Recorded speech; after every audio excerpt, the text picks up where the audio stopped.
Assalamualaikum warahmatullahi wabarakatuh. Perkenalkan, kami dari kelompok 5 akan memaparkan hasil praktikum topologi jaringan nirkabel. Next. Sebelumnya, perkenalkan, kelompok kami beranggotakan saya, Cecilia Marisa Laurina, lalu ada Muhammad Irfan Hafiz, lalu ada Nur Falah Abdul Rozak, lalu ada Nurul Sawaliyah, dan Rian Brilian Farsena. Selanjutnya kita akan masuk ke hasil praktikum.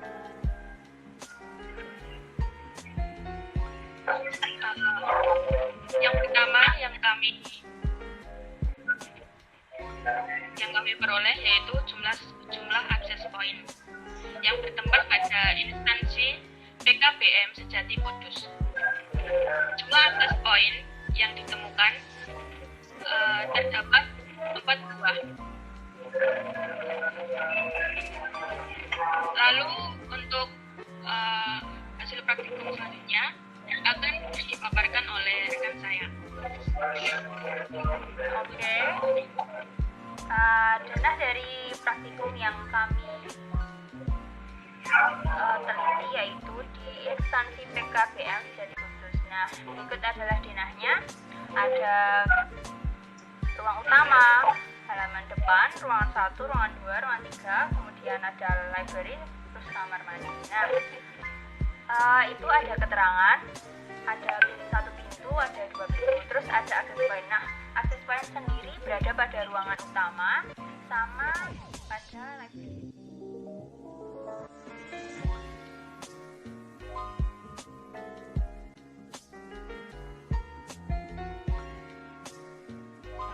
Pada instansi terdapat service set identifier. Nah, yang pertama itu ada access point pada ruangan utama yaitu PKBM Sejati Kudus. Kemudian yang library itu ada access point seperti itu. Selanjutnya akan dijelaskan oleh rekan saya. Baiklah, untuk channel yang digunakan pada setiap WiFi itu menggunakan channel 11 yang berjalan pada frekuensi 2,462 GHz. Saya mendapatkan informasi tersebut dengan menggunakan aplikasi NetStumbler. Nah, di NetStumbler tersebut saya menemukan bahwa channel yang digunakan yaitu 11 pada setiap WiFi tersebut. Lalu berikut adalah mekanisme enkripsi yang diterapkan pada tiap-tiap access point. Yang pertama yaitu WiFi utama yang bernama PKBM Sejati Kudus. WiFi tersebut menggunakan mekanisme enkripsi WPA2, PSK, CCMP, ESS. Lalu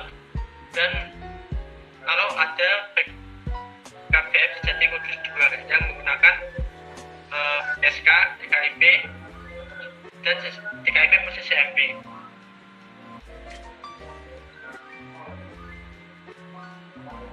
Baiklah, selanjutnya akan dijelaskan oleh rekan saya. Pada infrastruktur tersebut terdapat benefit yang didapatkan. Yang pertama, dapat menjangkau semua area instansi tersebut. Kedua, sistem gas management yang terintegrasi. Ketiga, penggunaan wireless repeater membuat praktis dalam melakukan pemindahan akses point dan melakukan renovasi terhadap bangunan tersebut. Dan terakhir, jangkauan sinyal dapat tersebar merata ke seluruh ruangan. Dari benefit yang didapatkan, terdapat juga kelemahan pada infrastruktur tersebut. Karena menggunakan wireless sebagai media penghubung kedua akses point, maka kualitas jaringan yang diterima pada akses point klien tidak akan maksimal.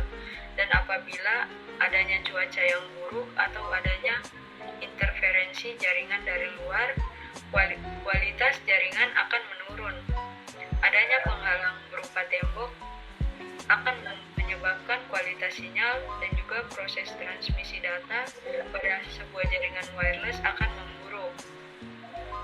adanya teknisi yang bisa menangani jika terdapat kerusakan masalah teknis tersebut. Konsep ideal yang kami usulkan untuk mengatasi kelemahan pada infrastruktur tersebut sebagai berikut. Yang pertama, menggunakan kabelan agar jaringan lebih stabil dan tidak terpengaruh dengan perubahan cuaca dan tingkat interferensi. Lalu, merekrut seorang teknisi agar jika terdapat kerusakan atau masalah pada jaringan bisa segera teratasi.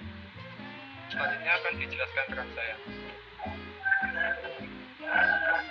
Untuk hasil praktikum selanjutnya yaitu saya akan menjelaskan beberapa enkripsi pengamanan yang digunakan. Yang pertama yaitu WPA2 atau Protokol Wi-Fi Protected Access adalah menyulut untuk menggantikan WPA. Salah satu perubahan paling signifikan antara WPA dan WPA2 adalah penggunaan algoritma AES dan CCMP sebagai pengganti TKIP. WPA2 adalah sertifikasi produk yang tersedia melalui Wi-Fi Alliance. Saat ini, ada dua versi WPA2, yakni personal dan enterprise. Keduanya sama-sama menggunakan metode enkripsi yang kuat untuk dapat mengamankan data yang dikirim secara nirkabel. Namun ada beberapa perbedaan di antara keduanya. Perbedaan utama WPA2 personal dan enterprise ada pada tahap autentikasinya. Untuk WPA2 personal digunakan pada area rumahan atau bisnis kecil, sedangkan pada WPA2 enterprise digunakan pada perusahaan besar. Selanjutnya akan dijelaskan oleh rekan saya.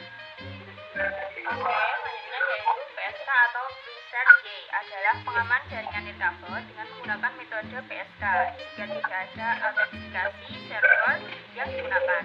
Dengan demikian, access point dapat dijalankan tanpa menggunakan bantuan komputer lain sebagai server. Nah, cara mengkonfigurasikannya juga cukup sederhana. Tidak semua access point akan mempunyai fasilitas yang sama, dan tidak semua access point menggunakan cara yang sama dalam mendapatkan share key yang akan dibagikan ke klien. Nah, pada access point pemberian share key secara manual tanpa mengetahui algoritma. Setelah mendapatkan share key, maka klien yang akan bergabung dengan access point cukup memasukkan angka atau kode yang diizinkan dan dikenal oleh access point. Selanjutnya akan dijelaskan oleh rekan saya. CCMP adalah protokol enkripsi standar untuk digunakan dengan standar Wi-Fi WPA2. Protokol enkripsi CCMP didasarkan pada algoritma enkripsi AES menggunakan mode counter dengan mode operasi CCM.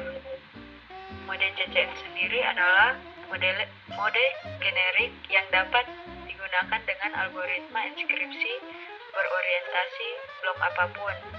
CCMP harus menggunakan algoritma AES dengan kunci 128 bit dan ukuran blok 128 bit.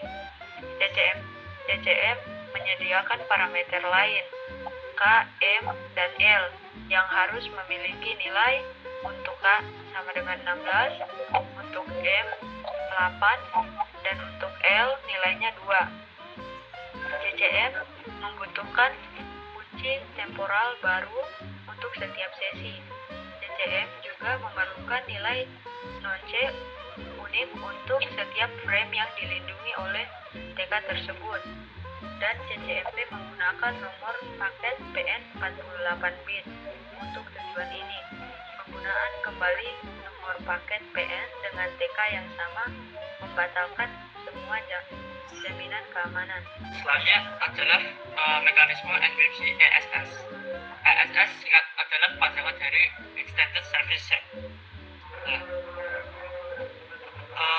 sebelumnya pada slide awal dikatakan sudah di PKBM Seti Kudus ditemukan ada 4 access point, tetapi gambar yang diberikan adalah hanya 2, itu PKBM Jati dan PKBM Jati Kudus 2. sejatinya ESS ini adalah suatu tambahan layanan pada suatu akses point. Karena PKBM Jati Kudus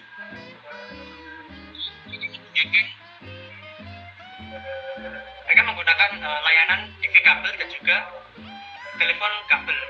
Maka dari itu mereka secara tidak langsung mendapatkan layanan ESS tersebut. Nah, Extended Services sendiri adalah jaringan dari kabel yang dibuat oleh beberapa titik akses yang tampak bagi pengguna sebagai jaringan tunggal. Seperti yang saya jelaskan tadi, ESS ini terintegrasi di dalam WiFi PKBN di Jati Kudus yang notabene diberikan oleh layanan Igibo. Selanjutnya adalah TKIP CCMP yang akan dijelaskan oleh rekan saya.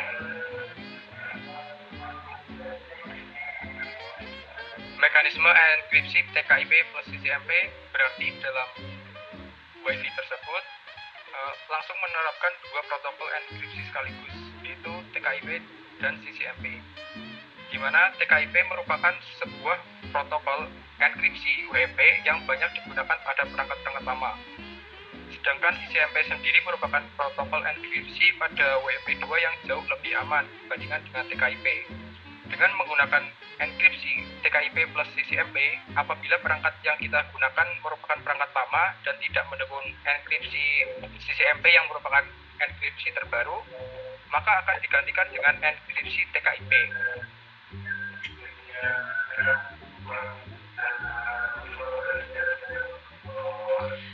Demikian pemaparan hasil praktikum topologi jaringan nirkabel dari kelompok 5. Terima kasih atas perhatiannya. Wassalamualaikum warahmatullahi wabarakatuh.